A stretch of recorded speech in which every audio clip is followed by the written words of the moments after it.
Mais je vous brève cette histoire en faisant comprendre que la première et pire erreur de cette femme, c'est le manque de discrétion. Sachant qu'un tel monsieur vient t'épouser et elle est d'accord. Elle veut bien marier le monsieur. Mais regardez ce qui bloque la dame.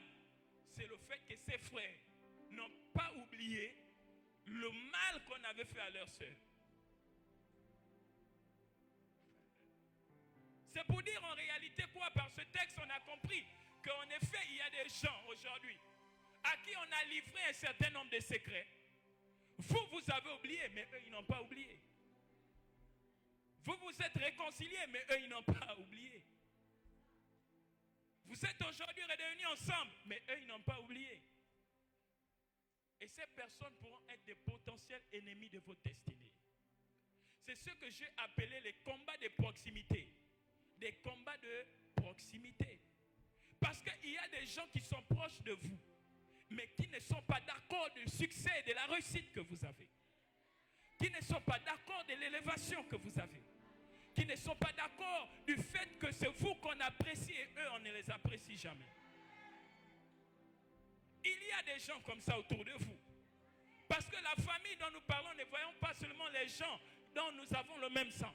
Parce que la famille aujourd'hui, surtout dans nos sociétés traditionnelles, aujourd'hui même le voisinage fait partie de la famille, famille élargie. Et voilà pourquoi aujourd'hui, on a même parfois des combats avec nos voisins. Parfois on se demande, mais qu'est-ce qui se passe? Parce qu'il y a ce qu'on appelle des combats de proximité. Il y a des gens aujourd'hui, vous avez des combats, pourquoi? Parce que vous vous êtes alliés avec des mauvaises personnes. Vous vous êtes donné avec des mauvaises personnes. Car celui qui s'allie avec la prostituée devient une prostituée également. Car la Bible déclare les deux forment désormais une seule chair. Ça veut dire les combats de sa famille seront des combats aussi après-demain. Aujourd'hui même lorsqu'on part marier une femme, on ne marie pas seulement la femme, on marie toute la famille. Ah mais oui hein. Parce que je suis en train de rentrer dans le message du jour. Lorsque vous mariez la dame ne s'appellera plus par le nom de sa famille. On l'appellera désormais épouse telle. Hein maman? Souvent on vous appelle épouse, le nom de hein? Le couple Aoré. Vous allez voir même quand on partait en mariage, on met couple Aoré. C'est-à-dire, on n'a plus besoin du nom de la femme. On a juste besoin du nom du mari. Et dès qu'on voit le mari, directement, on sait déjà qui est sa femme. Même dans nos sociétés aujourd'hui, même dans les papiers, vous allez toujours voir mettre épouse telle. Ça veut dire que cette dame-là, elle s'identifie automatiquement au nom qu'on donne à cette dernière désormais. Ça veut dire si le nom Aoré avait des combats de port gentil à gauche à droite, ces combats-là aussi vont être sur maman. La maman diminue le sens de faire. Donc vous voyez que l'affaire des combats de famille là, d'opposition de famille, ne blaguez pas avec ça. Je suis en train de te faire comprendre une réalité. Parce qu'on a tendance à dire que les églises divisent les familles. Les églises créent des distractions dans les familles ou font en sorte que les familles ne s'entendent pas. Non. L'église est là pour restaurer les familles. L'église est là pour restaurer le tissu social et entraîner la cohésion. Parce que quand nous-mêmes nous rentrons dans nos familles, ça ne va pas. La preuve en est que même nous-mêmes on ne s'aimait pas. On aime accuser les colons. Oh, les colons sont venus nous créer les histoires. Mais avant la colonisation, il y a eu l'esclavage. On se vendait nous-mêmes. Est-ce que c'est le blanc qui faisait en sorte que je vendais mon frère? On ne s'aimait pas d'abord auparavant. Parce qu'il y a quelqu'un de méchant qui peut prendre son frère et dire, lui là c'est une marchandise et je le vends. Ça veut dire que ce problème-là existe depuis dans nos racines africaines. Quel est-ce que le blanc est venu faire? Est-ce que c'est le blanc qui a amené l'esclavage? Est-ce que c'est le blanc? L'esclavage est une pratique plus ancienne que la colonisation. Ça montre à suffisance que les foyers, les familles ont des véritables problèmes. Où les hommes sont prêts à vendre leurs frères pour avoir de l'argent. Où des personnes sont prêtes à livrer leurs frères dans les sectes pernicieuses pour avoir du succès, pour avoir de l'élévation. On ne vous demandera jamais d'aller tuer le voisin. On vous demandera toujours les gens de votre propre famille. Et donc s'il y a Un endroit où je dois être plus méfiant, c'est d'abord mon cercle familial. On ne m'a pas dit de fuir la famille, mais la méfiance quand même. Parce que si l'ennemi veut atteindre un individu, il ne cherchera pas quelqu'un d'autre si ce n'est un membre de sa famille. Même Jésus-Christ de Nazareth, on n'est pas allé chercher un soldat romain pour attraper Jésus. On allait chercher dans la famille de Jésus. Qui le connaissait? Judas le maîtrisait. Judas savait où même Jésus devait se retrouver le soir. Il dit, moi-même, je vais aller vous montrer où il se trouve. Judas avait tout le calendrier de Jésus. Donc le diable ne pouvait pas aller chercher un Romain qui ne connaissait pas où on pouvait attraper Jésus. Il va vers Judas parce que Judas a toutes les indications. Là où on peut repérer Jésus. Il dit d'ailleurs même, c'est celui que je vais aller faire le baiser. C'est celui-là que vous devez aller attraper. Judas avait une proximité que tout le monde n'avait pas. Le peuple ne pouvait pas venir faire des baisers à Jésus n'importe comment. Donc Judas était quelqu'un de très proche à Jésus. Vous savez, surtout les personnes qui gardent l'argent, ils sont très proches.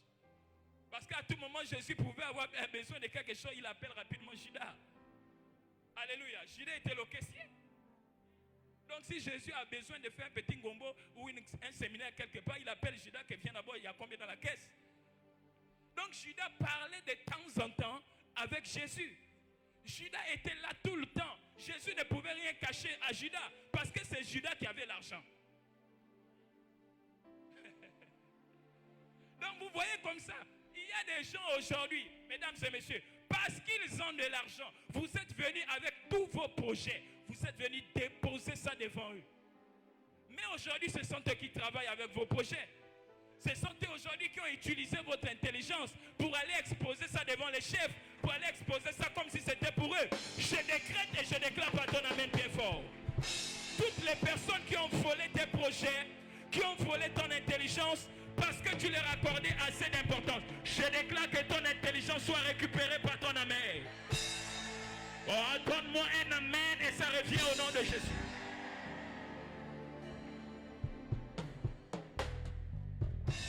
Judas était de la famille de Jésus, de son cercle.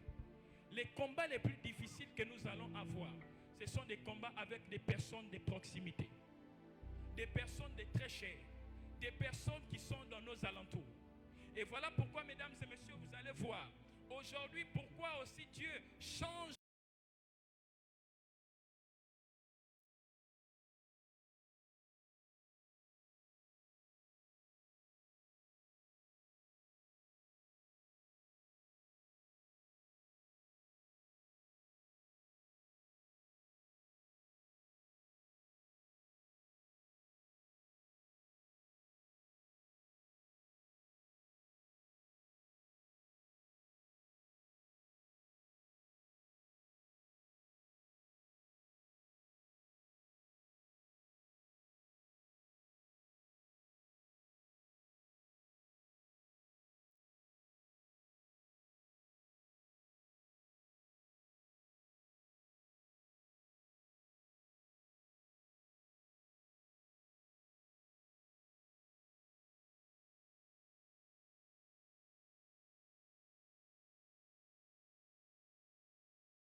faire d'efforts parce qu'ils avaient trouvé l'endroit où ils devaient manger et se reposer.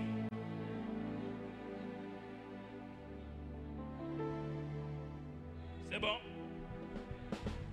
Voilà pourquoi je t'interpelle ce matin par ce message. Toute réussite entraîne automatiquement des combats, que ce soit dans la famille, que ce soit hors dans la famille. Jabez avait commencé à réussir, mais écoutez d'abord ce que la Bible déclare, que Jabez a été enfanté dans la douleur. Ça veut dire que, mesdames et messieurs, le nom Jabez veut dire tirer de la douleur. Mais Jabez, quand il va venir dans son environnement, il va dire, même si j'ai été tiré de la douleur, même si j'ai été tiré de la pauvreté, je ne vais pas demeurer pauvre. Jabez va s'élever et il va commencer à invoquer l'Éternel. Et il va dire, si tu me libères de ce malheur, si tu détires de moi ce malheur, si tu me rends riche, je ferai ceci, je ferai cela. Mesdames et messieurs, il y a des gens qui ont toléré des choses dans vos familles et qui continuent à vivre les choses qu'ils sont en train de vivre. Mais vous, lorsque vous êtes sortis, comme Jabez, vous avez refusé d'être influencé par le nom qu'on vous avait donné. On vous a donné un nom dans vos familles, un nom peut-être qui vous bloque, qui vous méprise, qui vous empêche d'aller loin. Mais je viens par ce message te révolter ce matin. Tu ne seras plus le même. Tu ne seras plus la même personne. Je décrète et je prophétise.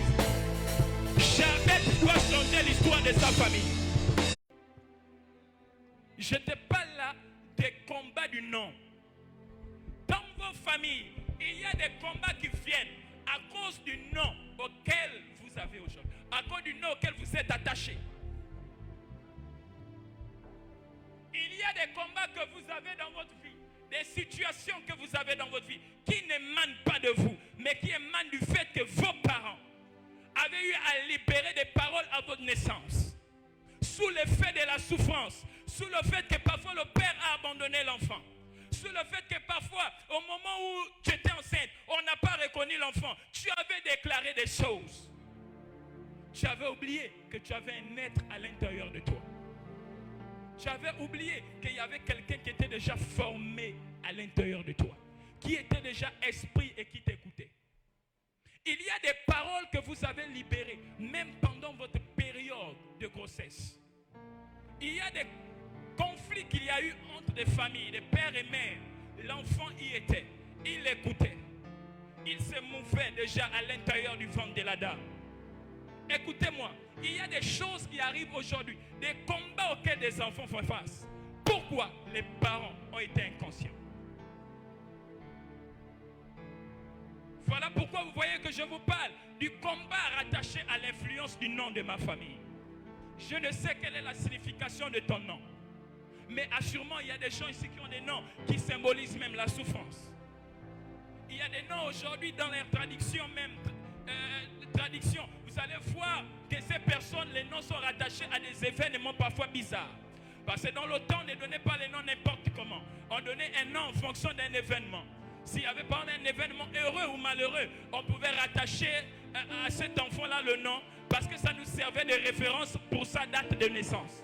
On n'avait pas de repères autrefois. Et donc parfois le nom était un repère pour retrouver à quelle période cet enfant est venu au monde. Voilà pourquoi, mesdames et messieurs, cette dame-là va donner le nom Jabez. Et Jabez veut dire tirer de la souffrance. Mais Jabez ne va pas accepter de vivre l'influence de ce nom. Il va dire, Seigneur, il est vrai qu'on m'a donné le nom souffrance. Il est vrai qu'on a dit je t'ai tiré de la souffrance. Mais je ne vais pas vivre ce sort parce que je n'ai pas décidé de porter ce nom. Jabez va se battre et Jabez va refuser de vivre les réalités rattachées au nom que sa mère lui avait donné. Jabez va refuser. Et il va dire non, il est vrai qu'on m'appelle Jabez. Mais je sais une chose, que la prière a la capacité de changer les directives des choses. Je sais que la prière a la capacité de changer la voix et la pensée de Dieu. Jabez va se mettre à prier. Il va dire, Seigneur, il est vrai que ma famille là, les gens n'arrivent pas à réussir. Les gens ne m'aiment pas parce qu'on m'aime beaucoup. Mais il est question pour moi de ne pas abandonner. Il est question pour moi de changer l'identité de cette famille. Même si on se moque de toi aujourd'hui, il n'est pas question pour toi que tu abandonnes. Parce que tu as un projet pour ta famille et tes enfants. Même si les gens te combattent aujourd'hui, n'abandonne pas et ne délaisse pas. Car tu sais toi-même que tu as un plan pour ta famille. Et deuxième histoire, la Bible déclare, le fils d'Élie faire un trésor. Et là, on va voler l'arche de l'Éternel. Et là, la femme de Phinehas était enceinte. Au moment où elle est en train d'accoucher, au moment où elle est prête à accoucher, les sages-femmes vont dire, mais pourquoi es-tu inquiète? Tu es en train d'accoucher un très beau garçon. Et l'enfant vient de sortir. Elle ne parla pas. Et elle regarda l'enfant. Et elle donna à l'enfant le nom de Ichabod, qui veut dire la gloire a été bannie. Et la Bible déclare, c'était à cause de son beau-père et de son mari. Un enfant va porter un nom qui va renvoyer à un facteur historique, la perte ou la prise de l'arche en Israël. Un enfant innocent va venir avec en lui les ADN de quelqu'un qui a perdu la gloire de Dieu, de quelqu'un qui a perdu la présence de Dieu. Il n'était pour rien, mais à son événement, on a déclaré des paroles. On dit, à cause de ton beau-père et à cause de ton mari, cet enfant qui porte le nom de Ichabod sera la représentation du malheur qui est arrivé en Israël. Voilà ainsi comme ça, tu étais en train de parler avec cet homme et tu as attiré des combats sur l'enfant qui est en train d'arriver. Tu as attiré des malédictions sur cet enfant qui est en train d'arriver. Je décrète et je prophétise par nos amens bien forts. Tout endroit, tout enfant qui est victime des paroles de ses parents, que cela soit brisé par nos amis. J'ai dit tout enfant qui est victime d'une parole de son père ou de sa mère, que cela soit brisé par nos amis. La première personne qui s'est levée a dit faille. Je déclare que cela soit brisé. Donne-moi le meilleur des failles ce matin. Dis avec moi, mon nom doit changer. Il y a donc comme ça des noms qui nous attirent des combats. Il y a comme ça donc des noms dans nos familles qui nous ferment des portes. Ton nom là, ton dossier là, depuis combien de temps tu amènes ce même dossier? On refoule. Il y a un problème. Il y a un grand problème. Il y a un grand problème. Voilà pourquoi Dieu, malgré qu'il soit Dieu, il arrive comme ça, il voit Abraham. Il sent qu'Abraham, si je ne change pas l'ADN de ton nom, toi là tu auras toujours des problèmes.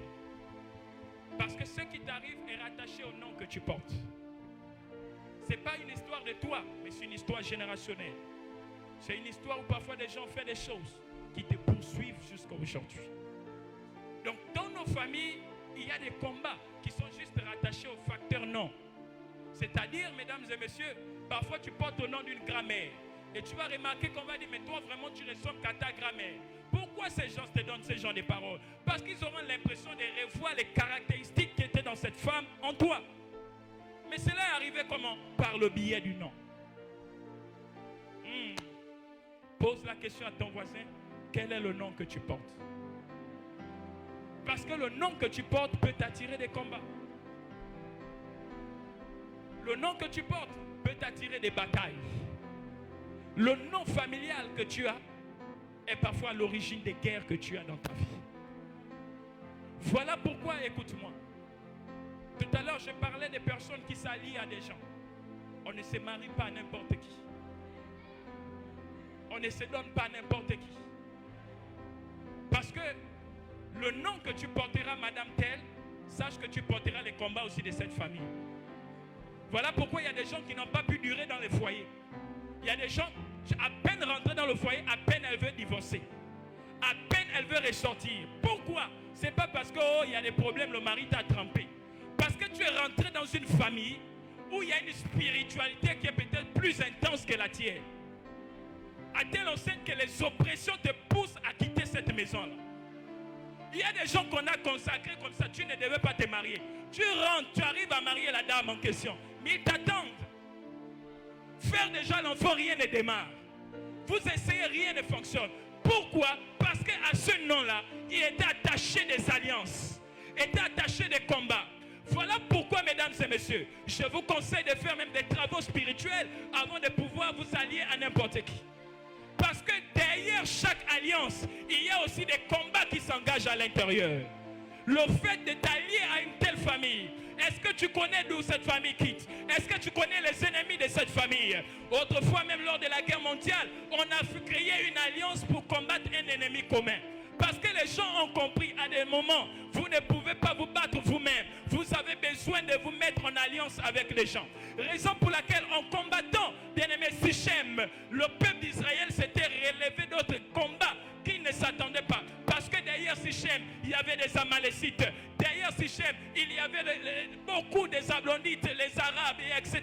Les Tobidja, les Sambala. Tout cela se sont réveillés. Pourquoi? Parce qu'il y a eu une guerre avec Sichem.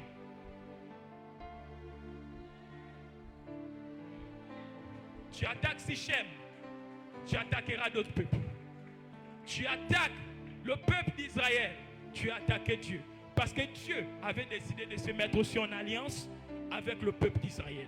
Voilà pourquoi toutes les personnes qui se liguaient contre le peuple d'Israël, même si le peuple d'Israël est en infériorité sur le plan de domaine des hommes, mais à cause du Dieu qu'ils avaient. Voilà pourquoi David va dire, écoute-moi, ce n'est plus une affaire où je viens avec des hommes, une affaire où je viens avec des armes, mais c'est une affaire où je viens avec le Dieu d'Israël, le nom de l'Éternel. Je déclare et je prophétise par ton amen bien fort. Ce n'est plus une histoire du nom de ta famille, c'est une histoire du nom de l'Éternel qui parlera désormais. Oh, la personne qui s'est levée m'a donné un amen bien fort. Donne-moi un amen bien fort. Donne-moi un amen bien fort.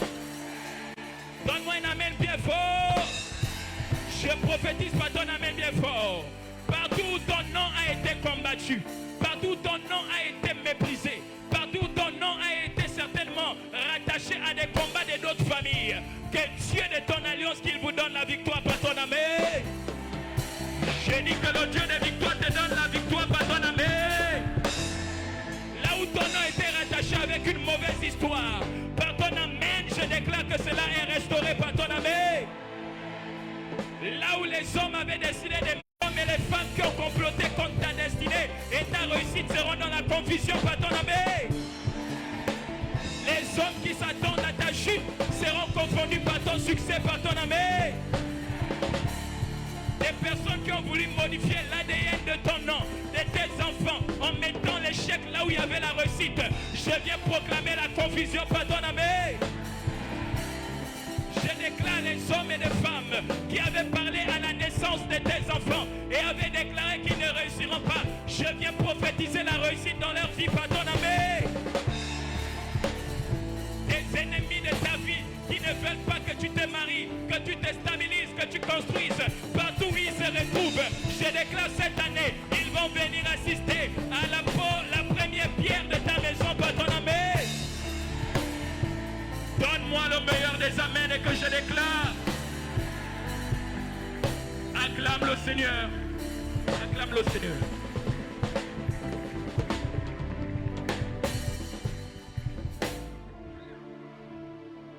Wow.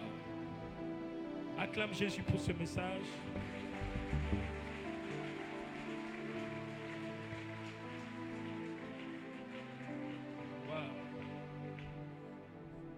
Alors tu es là, tu as écouté ce message en quelques minutes. Il était question pour moi de te faire comprendre ça parce que ce matin tu vas manger une nourriture encore solide tout à l'heure. Il était question pour moi de poser cette fondation pour te faire comprendre que nos familles vivent beaucoup de combats. Des combats de près, des combats de loin, des combats rattachés même à notre identité. Et c'est ce qui fait que parfois on n'arrive pas à avancer. Tu es là, tu t'es retrouvé dans ce message. Je ne pourrais terminer mon sermon sans pour autant te connecter avec le Christ Jésus. Tu sens comme à l'intérieur de toi le besoin de te reconnecter avec Jésus, le nom qui peut te sortir de tous les combats de famille. Lève juste ta main là où tu es. Il y a des gens qui n'ont jamais donné leur vie au Seigneur, qui veulent aussi se connecter à ce Christ. Levez juste aussi vos mains. Approchez, approchez. On peut acclamer le Seigneur pour ces personnes. Par cette occasion également, toutes les personnes qui ont des témoignages. Approchez. Merci musiciens. Toutes les personnes qui ont des témoignages. Vous êtes là et vous voulez également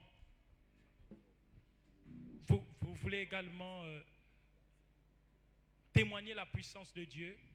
Il est important de témoigner. Dis à ton voisin, il est important de témoigner. Si vous avez un témoignage que vous restez sur vos chaises, je crois que l'Éternel Dieu aura du mal encore à faire des choses aussi dans vos vies. Car lorsque Dieu fait, il veut automatiquement que nous témoignions. Pourquoi témoigner? Parce que ça renforce la foi des autres. Ça donne aussi aux autres de croire aux possibilités de Dieu pour leur situation. Parfois, quelqu'un peut se retrouver dans le même cas que toi et tu peux être comme l'élément déclencheur de sa foi pour un culte. Voilà pourquoi ce matin, je conseille toutes les personnes qui ont des témoignages de se rapprocher du pasteur Joseph.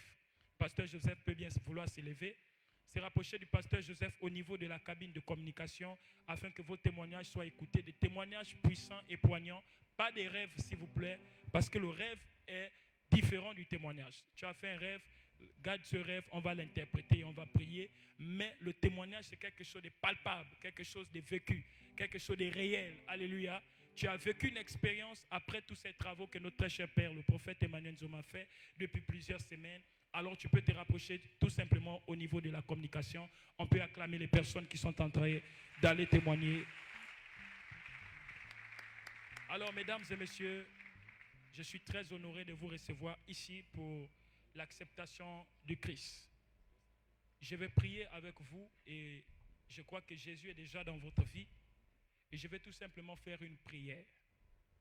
Fermez vos yeux et levez vos mains vers le ciel. Seigneur, je prie pour ces personnes. Tu peux naître de nouveau et repartir à zéro. Seigneur, je prie au nom de Jésus pour ces personnes qui ont accepté ta voix par ce message. Tu les connais mieux que moi. Ma prière à cet instant est que tu rentres dans leur vie.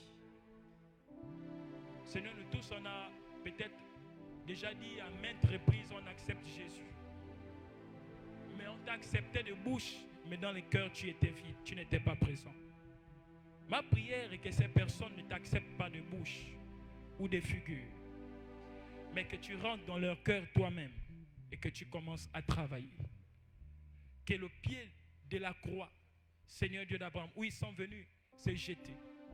Ma prière est que tu les amènes dans un nouveau départ. Amène ces personnes dans un nouveau départ. Restaure leur vie et les endroits où ils sont peut-être blessés, affligés. Jésus de consolation, Jésus de paix. Tu les ramènes ce matin dans les gloires, les profondeurs de ton amour. Restaure leur intimité avec toi et leur alliance. Alors qu'ils t'acceptent ce matin, Père, laisse que ton sacrifice à la croix de Golgotha s'incarne encore dans leur conscience, afin qu'ils ne se détournent ni à gauche ni à droite. Merci pour leur vie. Pour ceux qui sont aussi en direct, Père, que je ne pourrais certainement voir de mes yeux, mais que toi tu vois depuis les pays où ils nous suivent. Au moment où ils ont leurs mains connectées à leur appareil, le Jésus des miracles, le Jésus vivant, tu rencontres ces personnes dans le nom de Jésus. Et nous disons Amen. Acclamons le Seigneur.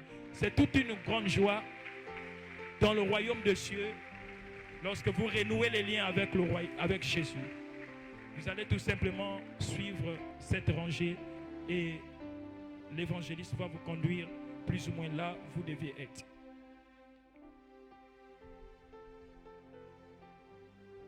Alors, mesdames et messieurs, sans plus tarder, nous allons entrer dans une phase importante. C'est une phase appelée la phase des témoignages. Il est important de témoigner la gloire de Dieu. Il est important de pouvoir reconnaître les bienfaits de l'Éternel. Voilà pourquoi tu es encore là, peut-être assis ou assise. Ce message certainement t'a interpellé. Garde-le dans ton cœur et Dieu fera encore des choses. Nous sommes à l'église synagogue du Gabon, dirigée par le visionnaire et notre très cher Père, spirituel et dans la foi, le prophète Emmanuel Nzoma. Et nous sommes également situés un peu partout dans le Gabon, notamment à Port-Gentil, à la cité Ndao, avec le fils du prophète Emmanuel Nzoma. Vous avez des parents. Vous pouvez aussi les envoyer de ce côté avec le sacrificateur de l'Éternel. On est à Mwanda, on est à Franceville, on est à Ntoum avec le pasteur Merikoya. Vraiment, nous sommes en train de nous déployer. Et je pense que tout à l'heure, il y aura encore des informations importantes qui seront bénéfiques pour chaque quartier, car je suis comme ça en train même déjà de vous annoncer des bonnes nouvelles. Alors, mesdames et messieurs, il y aura certainement l'ouverture des cellules et tout à l'heure, les informations passeront encore de manière encore plus précise. Alors, si toutes les personnes qui sont chargées de faire les témoignages sont déjà apprêtées pendant que nous faisons notre deuxième offrande, prends ton offrande là où tu es, là où tu te trouves. Je vais demander au chant de nous conduire dans un temps de louange ou d'adoration. Nous allons passer à notre phase d'offrande pour toutes les personnes qui sont venues en retard pendant que les témoignages sont en train de s'apprêter. On peut rapidement prends ton offrande là où tu es, lève-toi où tu es. On va prier pour cela.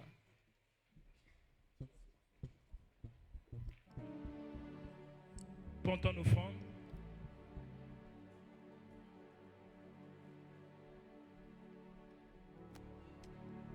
Lève cette offrande vers le ciel.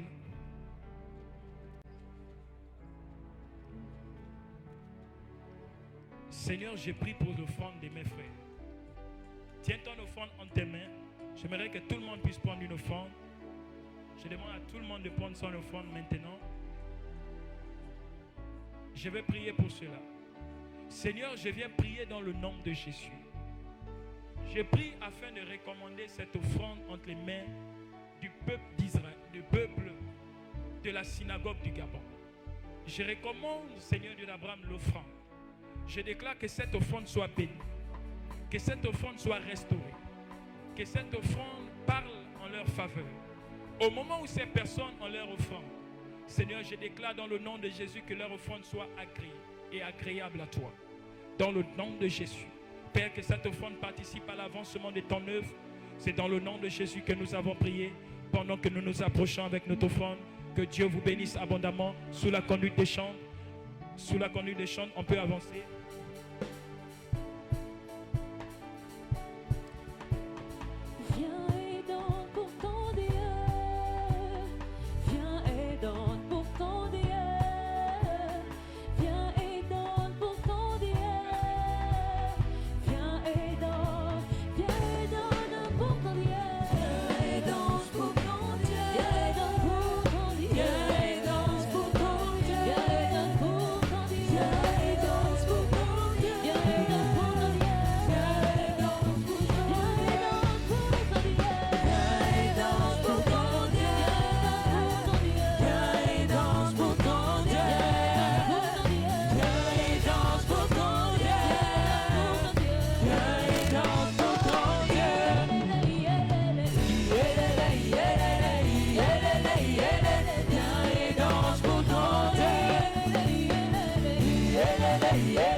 Acclame très fortement le Seigneur là où tu es. Alors, mesdames et messieurs, sans plus tarder, nous allons recevoir ici Maman Maggie qui va nous passer les annonces du jour. Sous vos acclamations, s'il vous plaît. Nous recevons Maman Maggie à la gloire de Dieu.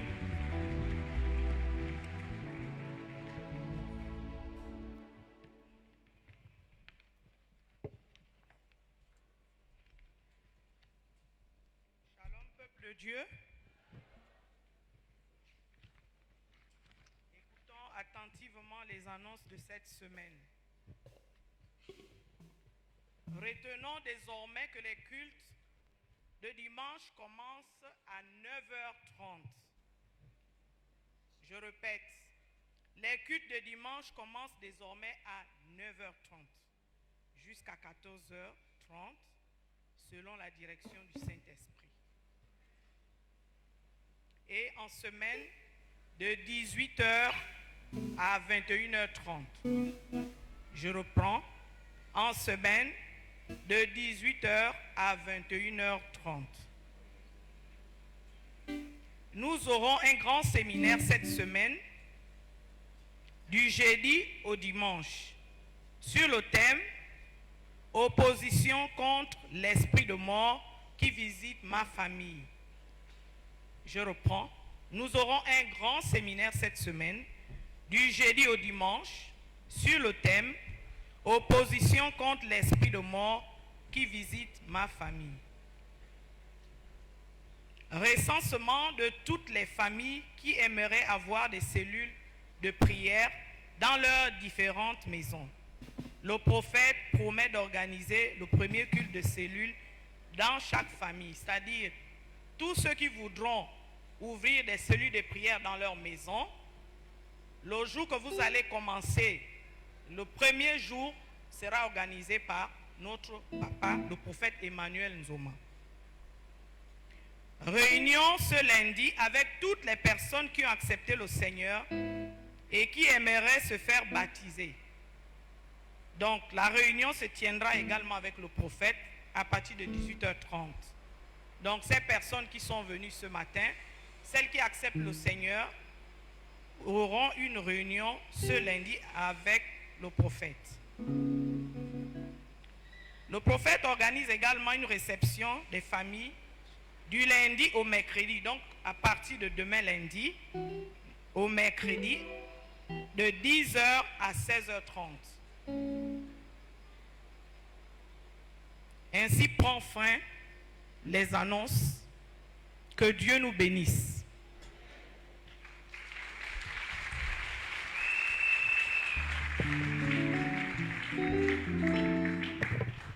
Alors, mesdames et messieurs, en récapitulatif de nos annonces, donc l'ouverture des cellules dans les différentes maisons. Donc toutes les personnes qui auront des maisons à disposition, vous avez des grandes cours, des grands salons et vous voulez mettre ça à disposition pour des cellules de prière dans les différents quartiers. Le premier culte de chaque cellule sera organisé par notre très cher Père, le prophète Emmanuel Nzoma. Lui-même sera l'occasion de bénir et de consacrer également toutes les différentes maisons. Alléluia. Donc ça c'est l'information la plus importante. Et ensuite, nous avons également, on a revu les différentes horaires des cultes. Désormais, les cultes commencent à partir de 9h00 pour... Hein? Vous avez retenu. C'était pour voir si vous avez retenu. Donc, le vendredi, c'est 18h pile. Donc, 17h30, les hostilités ont déjà commencé. 18h pile, c'est pour les retardataires. On n'a pas dit que 18h pile, c'est là où tu te laves. Alléluia. 18h pile, c'est là où tout le monde doit déjà être ici au culte. Tout a déjà démarré. Parce que nous, Gabonais, quand on dit 18h, c'est 18h qu'on commence à se laver et chercher à repasser la tenue pour atterrir à 19h. Alléluia. Désormais, tu arrives à 19h, le culte est déjà en train de terminer. On est en train de faire les annonces. Alléluia. Donc, tous nos cultes se passent le vendredi. Donc, ceux qui aiment rester en direct là, on va couper aussi les directs à un moment donné et on va voir comment vous allez suivre encore les cultes. Venez sur place le vendredi à partir de 18h00. Les hostilités ont démarré. 20h00, 20h30 par là, le culte est terminé. Alléluia. Que Dieu bénisse toutes les personnes qui ont reçu ces annonces. Et je pense encore... Voilà. Je pense également pour toutes les personnes qui souhaitent être reçues par le prophète. Je récapitule encore. Du lundi au mercredi, de 10h à 16h00, le prophète vous reçoit. Il va recevoir certainement une vague de 10, 15, 20 familles par jour.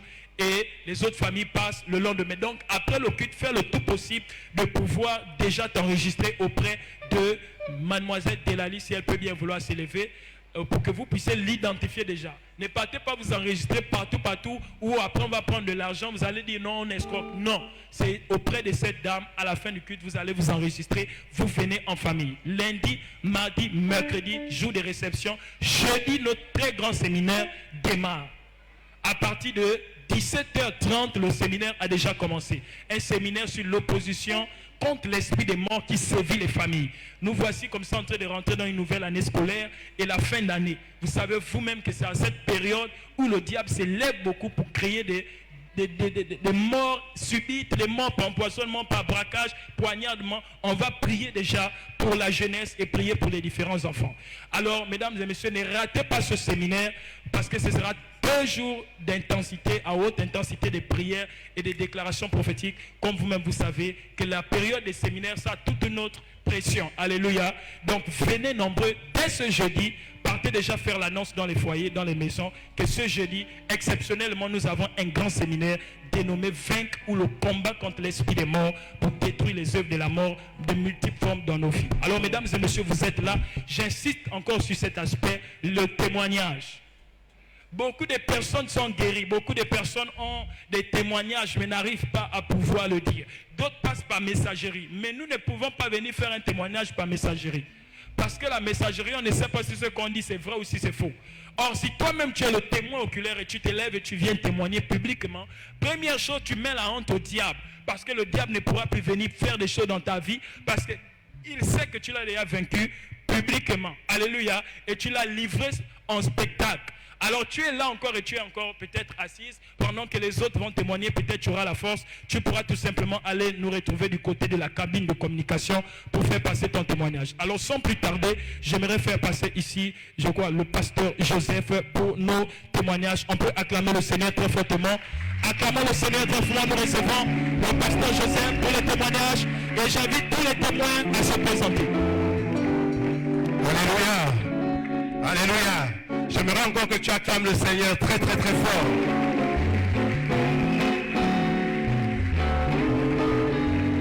Alléluia. Comme le disait l'évangéliste tout à l'heure, en fait le chrétien est né pour témoigner de la grandeur de Dieu. Alléluia. Apocalypse 12, verset 11 nous dit, ils l'ont vaincu à cause de la parole de leur témoignage et à cause du sang de Jésus.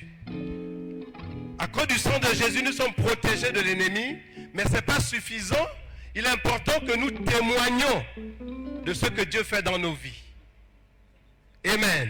Et Romains 19 nous dit, si tu confesses de ta bouche le Seigneur Jésus, en fait, c'est une manière de dire, si tu confesses, si tu déclares devant l'assemblée ce que Dieu a fait pour toi, tu seras sauvé. Tu seras sauvé des ruses de l'ennemi. Alléluia. Alors ce matin, nous allons écouter quelques témoignages. Nous avons des personnes braves qui vont témoigner de la grandeur de Dieu. Je vais appeler ici Maman Joséphine, sous vos acclamations s'il vous plaît.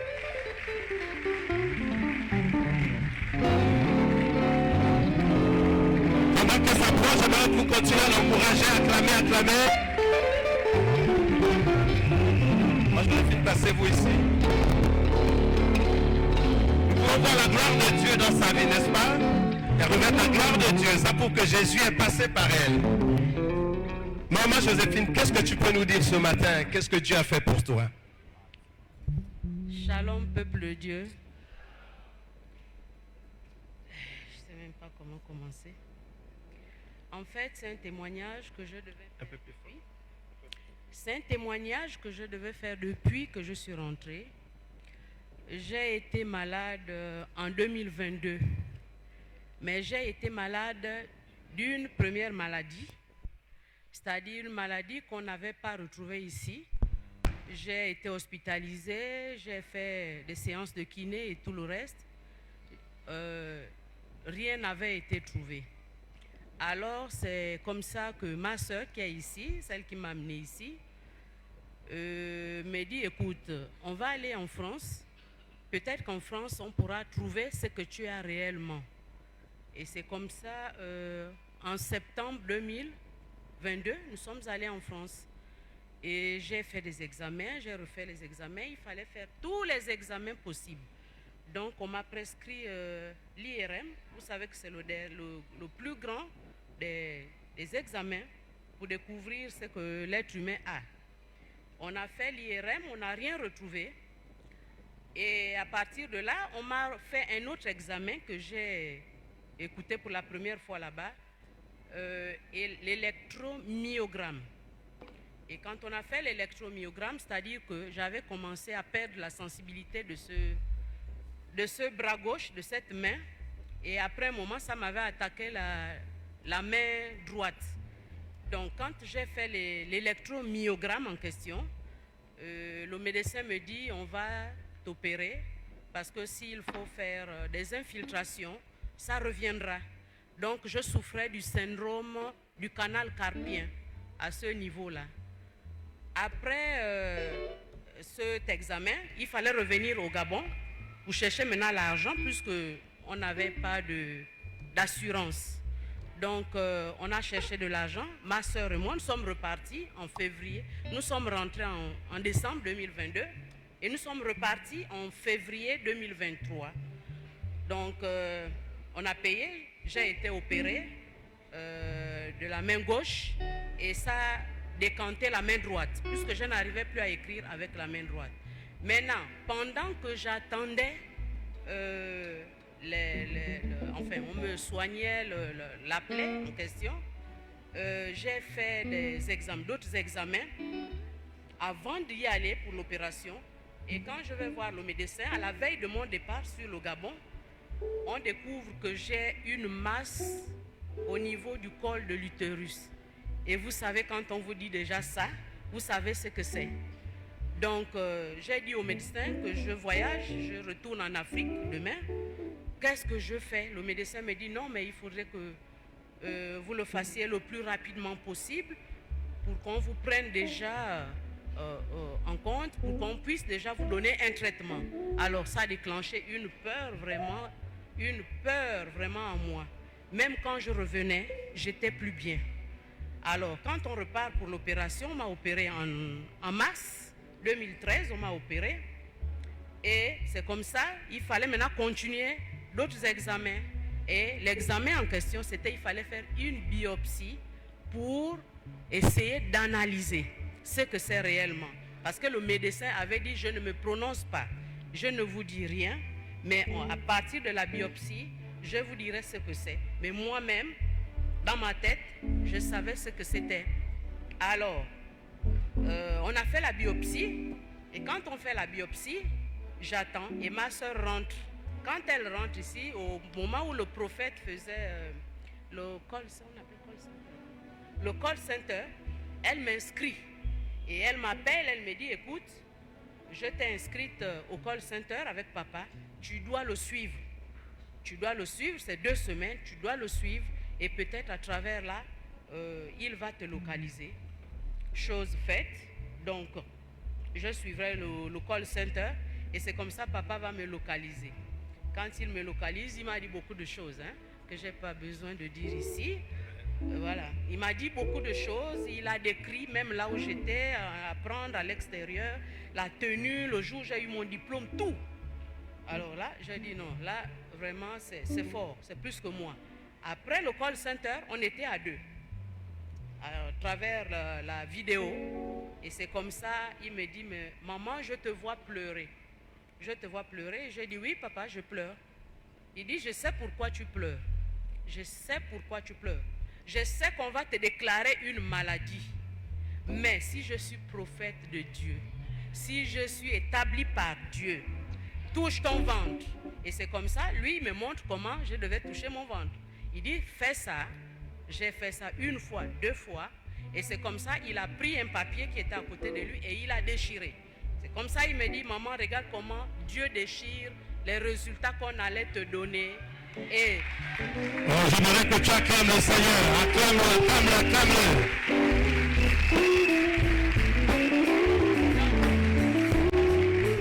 Donc c'est comme ça. En déchirant, il déchirait le papier. Je voyais comment il déchirait. Il dit, voilà comment Dieu déchire tout ce qu'on allait te dire comme résultat. Et si je suis vraiment prophète de Dieu, dans 1 semaine, 2 semaines, tu auras les résultats négatifs. Et j'ai répondu amen. Il dit, c'est fait. un moment, j'ai fait comme la soeur la dernière fois. J'ai dit, ah, papa a dit c'est fait. Ça, à travers la vidéo, il ne m'a même pas touché. Il me dit c'est fait. J'ai accepté. Et c'est comme ça, 2 semaines après, en rentrant, on était en balade avec ma soeur. Quand on rentre, elle ouvre la boîte à lettres.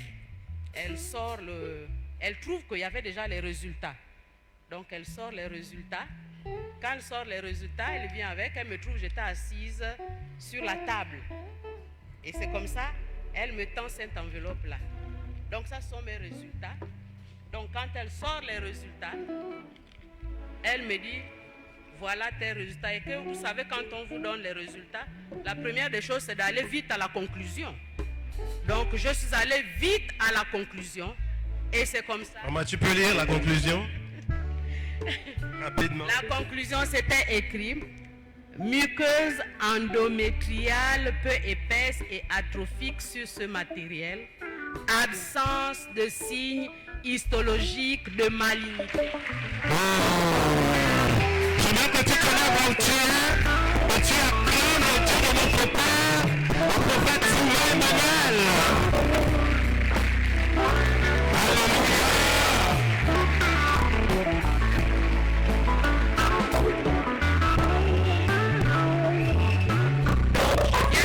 Ce matin, c'est vrai que ça a mis du temps, parce que je suis quand même rentrée depuis, ça a mis du temps, mais je tenais vraiment à témoigner ce matin et je remercie le Dieu de Papa Emmanuel qui m'a guéri parce que j'étais déjà non seulement abattue par le syndrome du canal carpien, qui est une maladie méconnue ici, hein, mais là-bas c'est vraiment une maladie.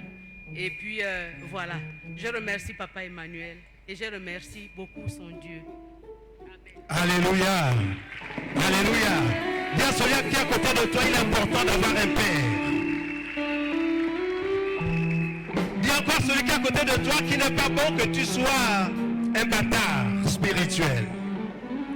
Ne sois pas un bâtard spirituel. Alléluia.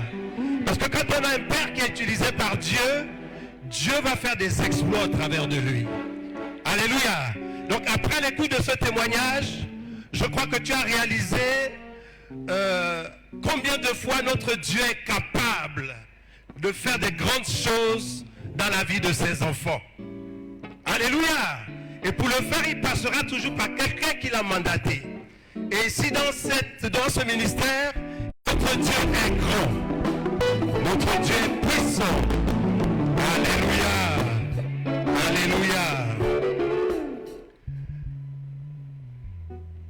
Maman Janine. Est-ce qu'elle est là, maman Janine? J'aimerais que pendant qu'elle s'approche, tu acclames le Seigneur, que tu l'encourages à témoigner de la grandeur de Dieu. Notre Dieu guérit la maladie, fait encore des miracles.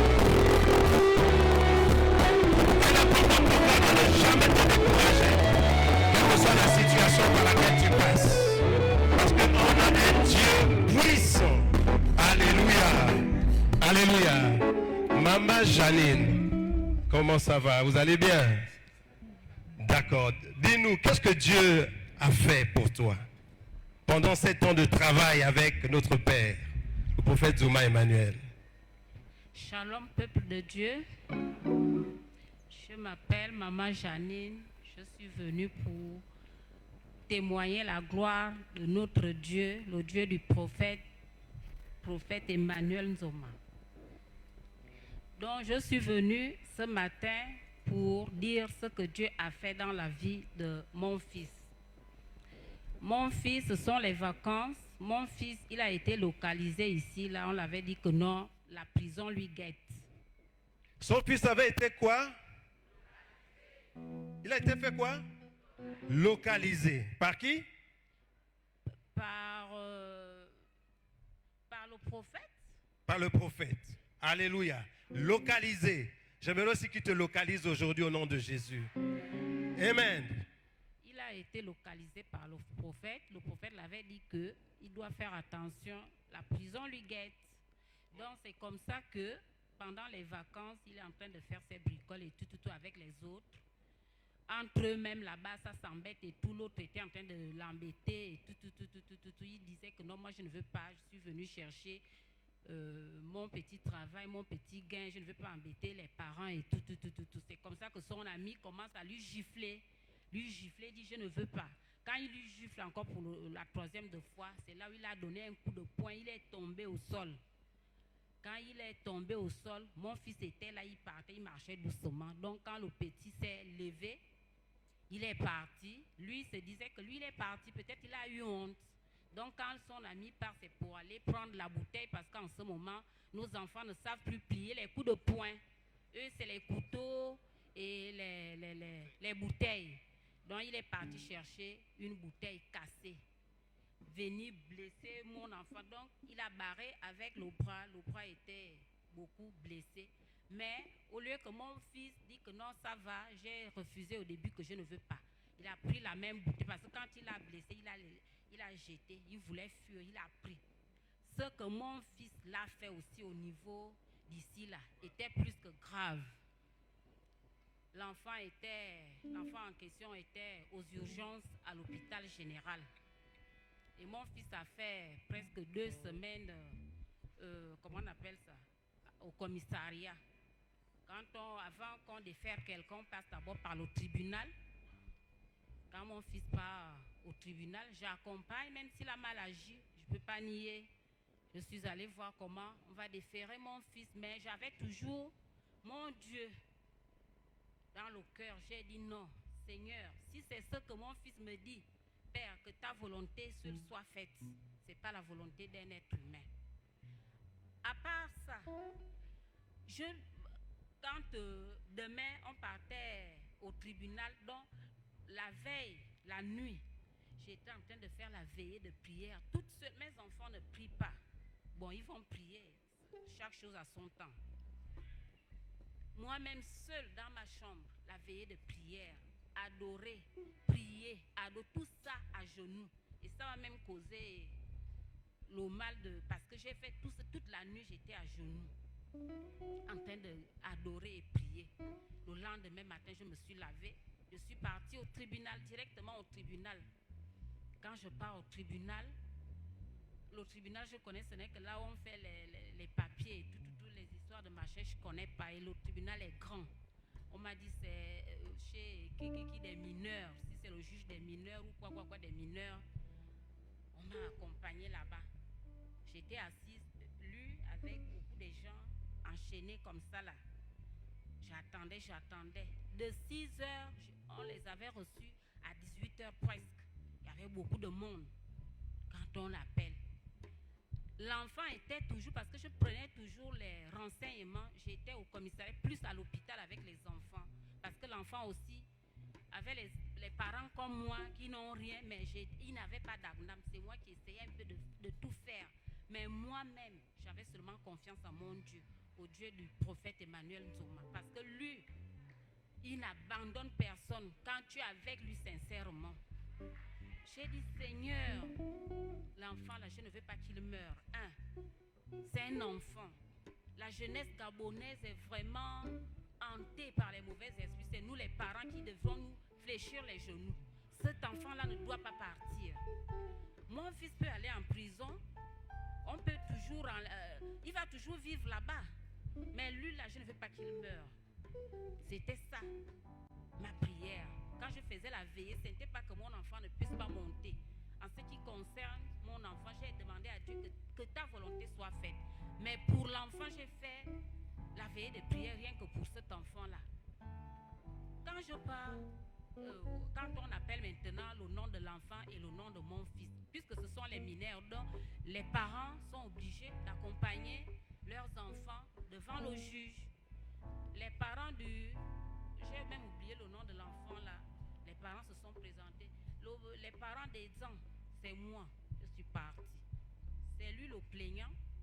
Il a même d'abord dit, le petit là a 18 ans, mon fils a 17 ans, à peine.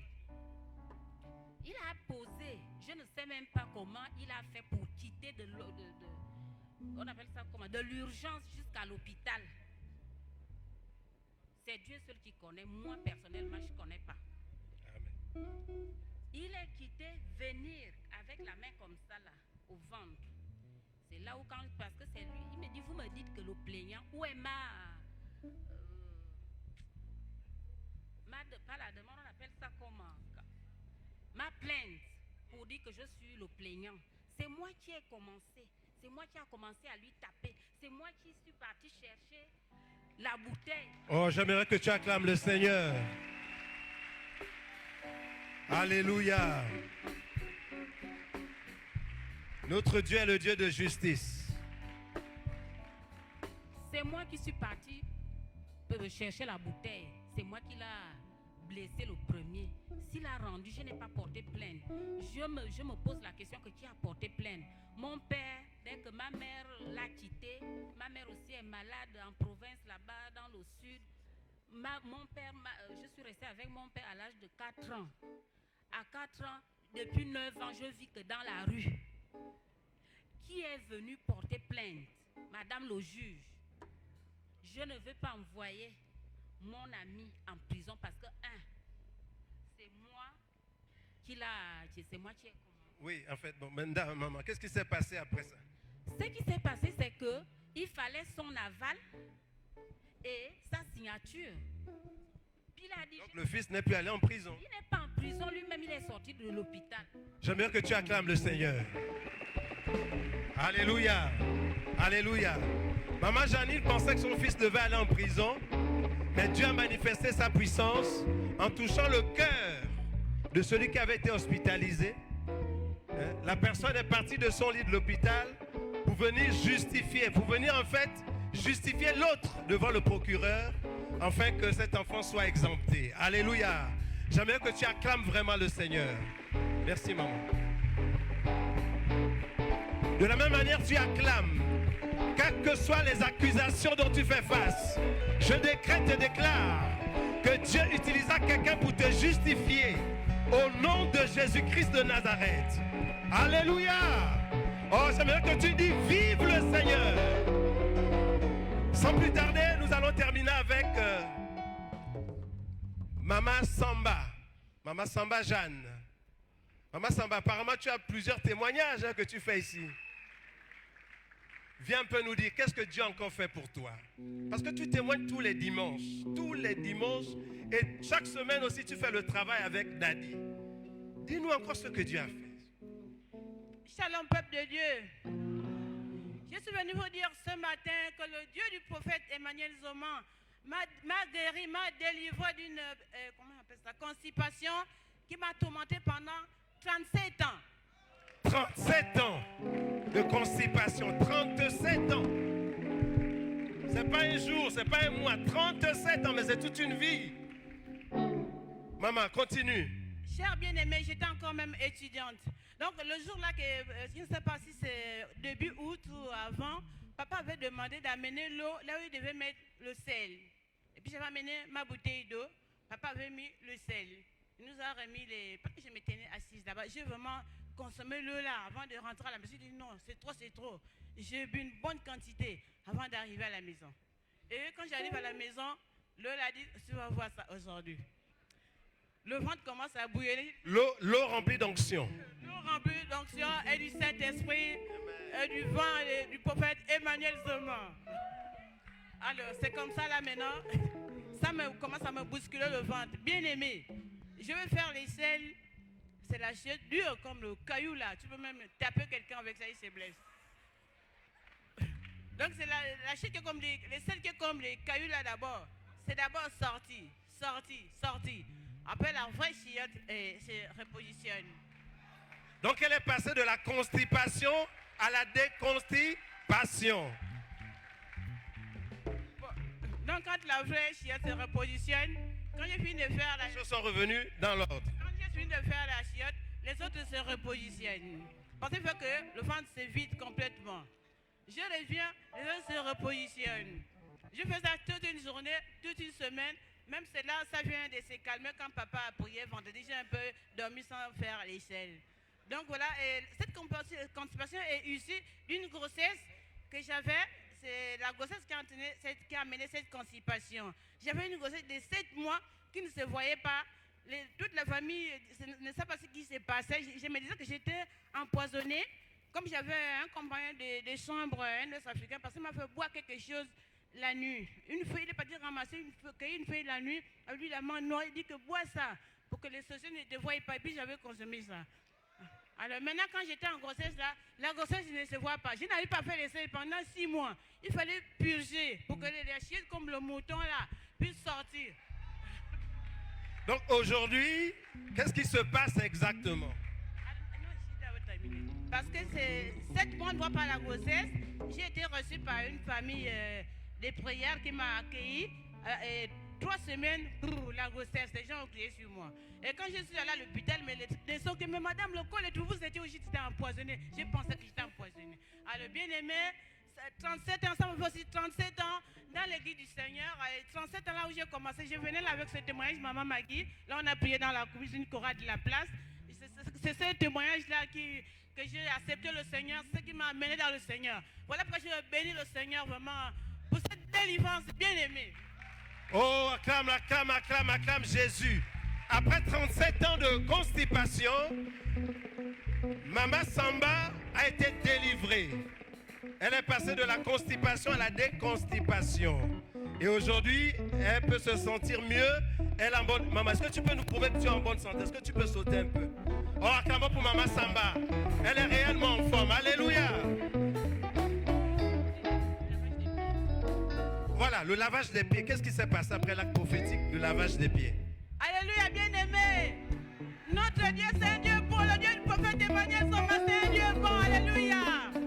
Donc, certainement, il a programmé le lavage des pieds. Moi, j'avais un problème.